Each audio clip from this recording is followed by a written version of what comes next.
Hey everybody, today we have a small painting project.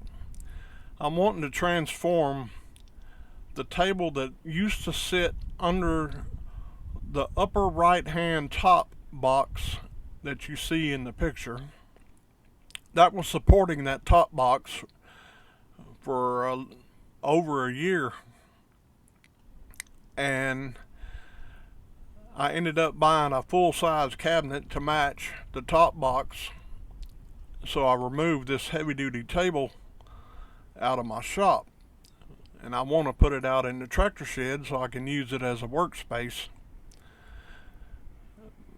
But my tractor shed's out in the open without any sides on it, and sometimes rain blows in.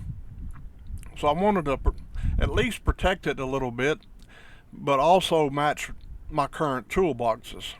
I already had the paint. This is a royal blue. It looks a lot lighter when it's not dry, but it will turn darker into a beautiful royal blue color. Anyway, that's my afternoon project, is getting this thing covered in a new coat of paint. I end up putting 2 coats on it, and I may put 3, but I stopped recording after the second coat.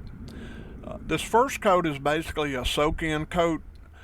As you can see, part of the tabletop is already primered previously, and one end of it where the paint can is sitting has never been painted, and of course it sucks up the new paint like a sponge. So that first coat is a soak-in coat. Then the second coat will really cover it very well. Enjoyed the video. I think it turned out okay. Thanks for being here. Thanks for watching.